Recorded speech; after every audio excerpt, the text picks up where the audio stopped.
Good morning, students.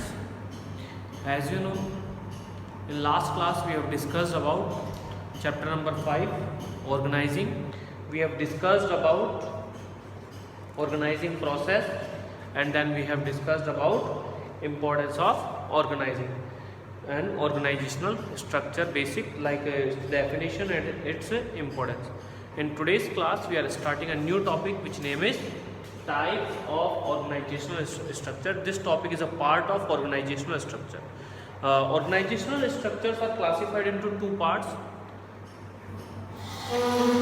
The first is function and the second is division.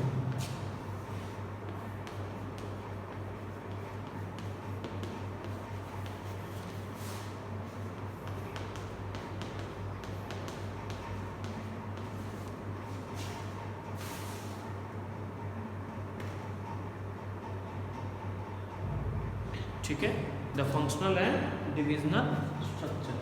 ठीक है, the first is functional and second is divisional. Now we are starting with first structure which name is functional structure.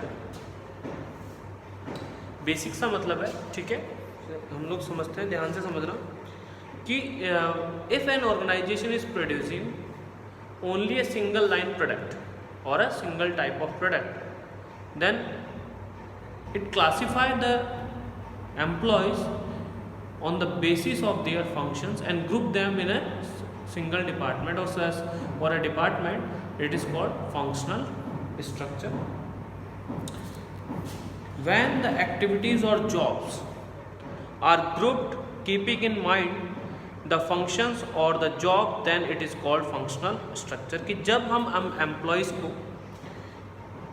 Group कर देंगे उनके functions को ध्यान में रखते हुए, लाइक प्रोडक्शन करने से रिलेटेड जो जो एम्प्लॉयज़ होंगे, we will group them in production department. Accountant, clerk और जो फाइनेंस से रिलेटेड होंगे they will be grouped under finance department. Accounts वगैरह जो मेंटेन कर रहा है, बेसिक क्लर्क वगैरह, वो होंगे हमारे अकाउंट्स डिपार्टमेंट में. ह्यूमन रिसोर्स से रिलेटेड जो एक्टिविटीज़ परफॉर्म करेगा, we will group under the human resource department. So it is called functional structure. Like एक एग्जांपल है, all the jobs related to production are grouped under production department. Production से related production department में, related to sales in sales department. अगर sales से related activities perform कर रहे हैं तो सेल्स डिपार्टमेंट में. Is it clear students?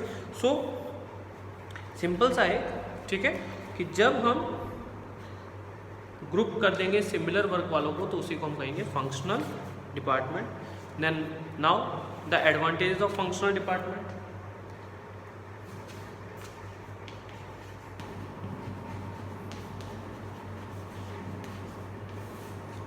That simply means what are the advantages of functional department? The first is occupational specialization. Since in functional structure emphasis is placed on a specific function, this promotes efficiency in utilization of manpower, as by performing similar jobs their performance improve and they become specialized in their task. सब simple सी बात है, जो काम हमें आता है like production से related, cell से रिलेटेड, तो हमें उसी ग्रुप में डाल दिया जाएगा. इससे क्या होगा, जो ग्रुप होगा उसके एफर्ट्स इंटीग्रेट होंगे, ग्रुप की एफिशिएंसी इंक्रीज होगी. और क्योंकि मुझे वही काम मिला है जिसमें मैं एक्सपर्ट हूँ या जिसमें मैं लगातार एक जगह काम करूँगा, तो मैं उस वर्क में स्पेशलाइज्ड हो जाऊँगा. Is it clear students? Second is promotes control and coordination with in department. एक क्लास है आपकी 12th कॉमर्स, तो आप लोगों का और हमारे बीच में कोऑर्डिनेशन मेंटेन रहेगा. क्यों? क्योंकि आप लोग जो हैं वो सब सिमिलर वर्क से रिलेटेड है. ठीक है, अगर आप लोग और हम लोग अलग अलग वर्क से, लाइक क्लासेस सारे 12th को एक साथ बिठा दिया जाए, फिर arts, commerce and science faculty सब एक साथ रहे, तो अरेंज करने में बहुत सारी कोऑर्डिनेशन मेंटेन करने में प्रॉब्लम आएगी. लेकिन अगर कॉमर्स के सारे बच्चे एक साथ बैठे हैं तो PST, अकाउंट्स, इन सब में इजीली कोऑर्डिनेशन मेंटेन किया जा सकता है. Next is increase managerial and operational efficiency. क्या कहा इसमें? Minimum cost lead to increase in profit.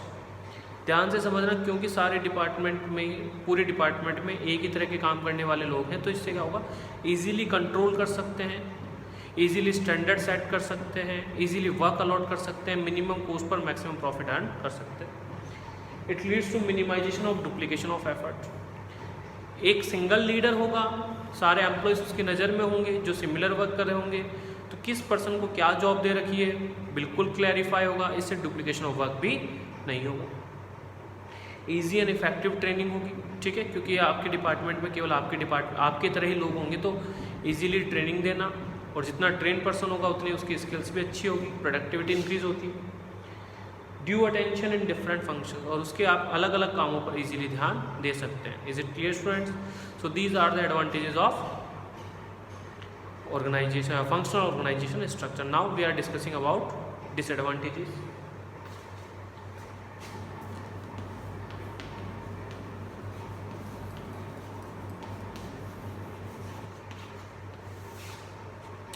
Here are some disadvantages of functional organizational structure.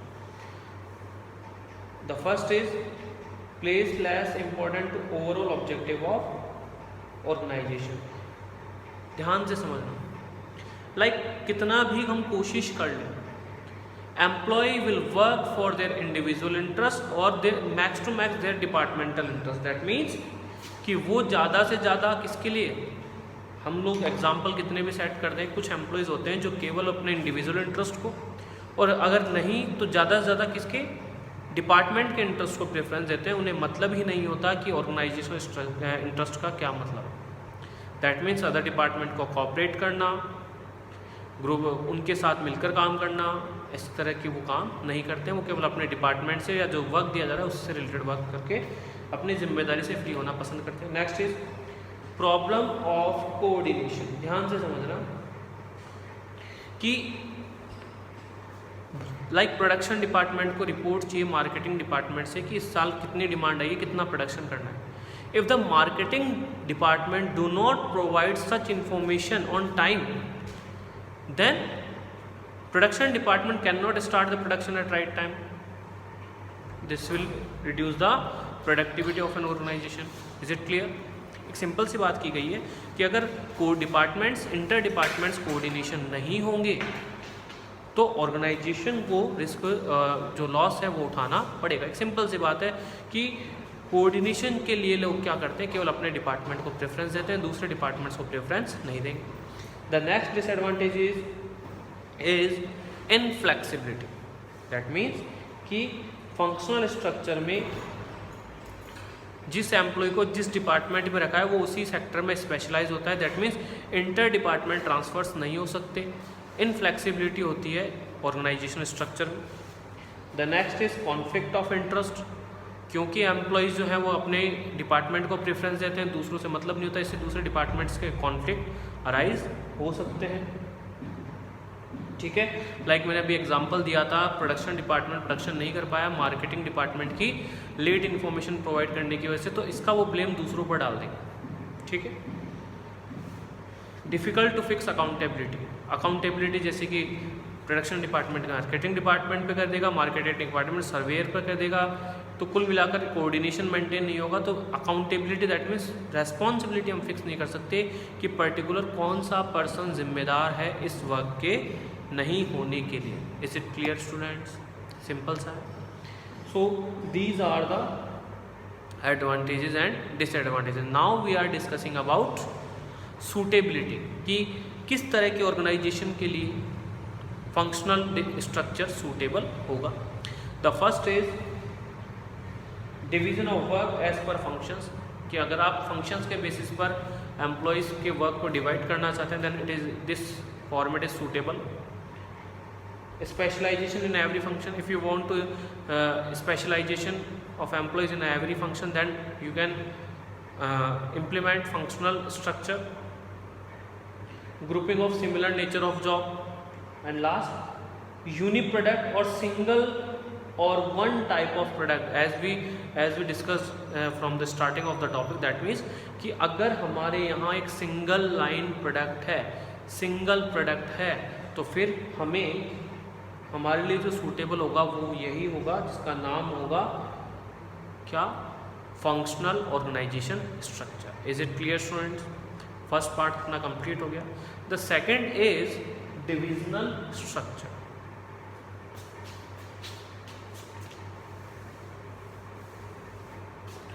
Divisional structure को रीड आउट करते हैं।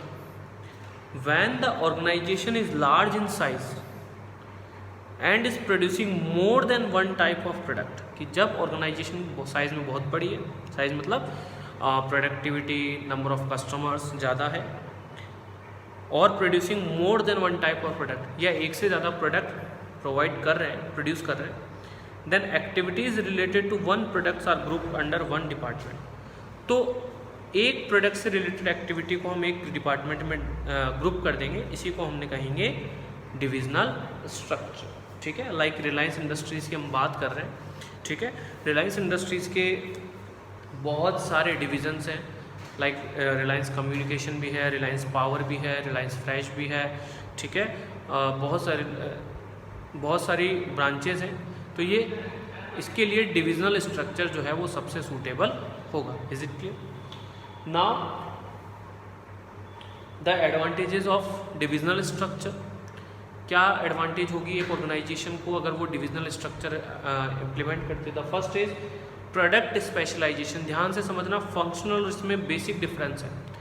ठीक है, वहाँ फंक्शनल स्पेशलाइजेशन था, यहाँ प्रोडक्ट स्पेशलाइजेशन है। रीज़न, हर एक प्रोडक्ट की हमने स्पेशल डिवीज़न बना दी। ठीक है, ध्यान से समझना, रिलायंस की जो ग्रेड्स हैं, लाइक जितनी भी हमने पढ़ी, रिलायंस पावर, रिलायंस कम्युनिकेशन, रिलायंस के ग्रोसरी स्टोर चल रहे हैं, रिलायंस ट्रेंड चल रहा है, तो उन सब के अपने अपने प्रोडक्शन डिपार्टमेंट, अपने अपने सेल्स डिपार्टमेंट, अपने अपने मार्केटिंग डिपार्टमेंट। दैट मीन्स पूरी एक डिवीज़न इंडिपेंडेंटली वर्क करती है। तो वहाँ क्या होता है, प्रोडक्ट का स्पेशलाइजेशन होता है। आप प्रोडक्ट स्पेशलाइजेशन पर ध्यान दे सकते हो।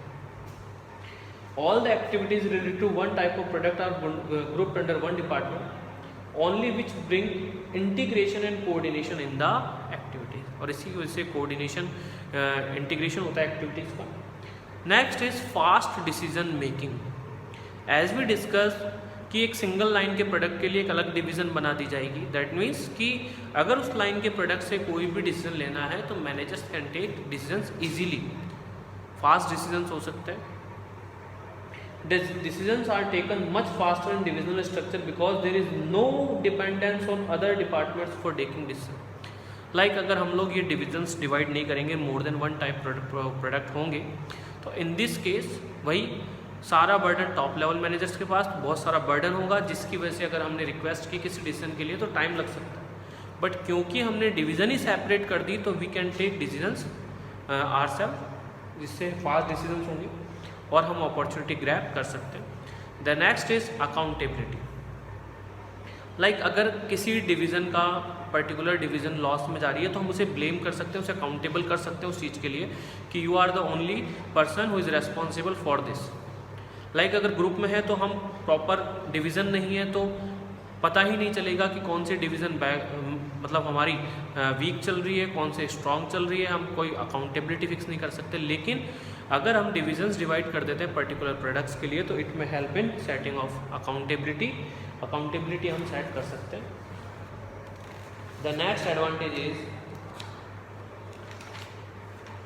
फ्लेक्सिबिलिटी। नाउ कि जो इंटर डिपार्टमेंट ट्रांसफर्स हैं, लाइक एक डिवीज़न से दूसरे डिवीज़न में हम लोग कर सकते हैं, तो यहाँ फ्लेक्सिबिलिटी भी होती है एंड एक्सपेंशन एंड ग्रोथ। ठीक है, new departments can be added without disturbing existing department. That means कि हम बिना किसी डिस्टर्बेंस के एग्जिस्टिंग डिपार्टमेंट्स में एक्सपेंशन और ग्रोथ भी कर सकते हैं। Is it clear students? Now the last topic is disadvantages. The first is more resources required. क्योंकि डिविजन्स ज़्यादा होगी, क्योंकि डिविजन्स के लिए एस्टेब्लिशमेंट ज़्यादा चाहिए, मशीनें ज़्यादा चाहिए, फर्नीचर, दैट मीन्स हर अरेंजमेंट ज़्यादा चाहिए। That means we need more resources. Next, product focus department. That means कि जो डिपार्टमेंट है वो केवल अपने प्रोडक्ट पर फोकस करेगा, वो कंपनी पर फोकस नहीं करेगा, मतलब दूसरे डिवीजन पर वो फोकस नहीं करेगा। वही कोऑर्डिनेशन वाली प्रॉब्लम आती है। कॉन्फ्लिक्ट आ जाते हैं दो डिविजन्स के बीच में, लाइक अगर फाइनेंस की मशीनों के इंटर ट्रांसफ़र की ज़रूरत है बट ईगो क्लैश हो रहे हैं या कोई प्रॉब्लम है तो वो कॉन्फ्लिक्ट आ जाएगा और वो ट्रांसफ़र नहीं करेंगे, जिसका जो नुकसान है वो कंपनी को उठाना पड़ सकता है। एंड इंक्रीज़ इन कोस्ट, इससे आपकी कोस्ट में इंक्रीज़ होती है क्योंकि डिवीज़न ज़्यादा है, एम्प्लॉयज़ ज़्यादा होंगे, डिपार्टमेंट ज़्यादा होंगे, तो आपकी कोस्ट भी ज़्यादा होगी। Is it clear? Now the next is suitability, कि डिविजनल ऑर्गेनाइजेशन स्ट्रक्चर किसके लिए सूटेबल है। एक सिंपल सी चीज़ है, मल्टी प्रोडक्ट के लिए सूटेबल होती है। अगर एक से ज़्यादा प्रोडक्ट है तो उसके लिए सूटेबल होगी, लेकिन इसके लिए ज़्यादा रिसोर्सेज की ज़रूरत होती है। अगर आप प्रोडक्ट स्पेशलाइजेशन चाहते हैं, दैट मीन्स कि आप अपने प्रोडक्ट्स को लाइक रेमंड जो है वो अपने फैब्रिक की क्वालिटी की वजह से चलता है, तो आप उसको उसके लिए भी डिविजनल स्ट्रक्चर तैयार कर सकते हैं। सो लाइक अब क्वेश्चन क्या आते हैं, क्वेश्चन जो है केस स्टडी का वो आ सकता है। तो कीवर्ड्स और सूटेबिलिटी हमें याद करनी है। एक क्वेश्चन और पूछ लिया जाता है इस चैप्टर से कि what is difference between functional organization structure and divisional organization structure. Is it clear, students? So if you have got any doubt related to these two topics, which is functional organization structure or divisional organization structure, you can ask through WhatsApp. Thank you, students.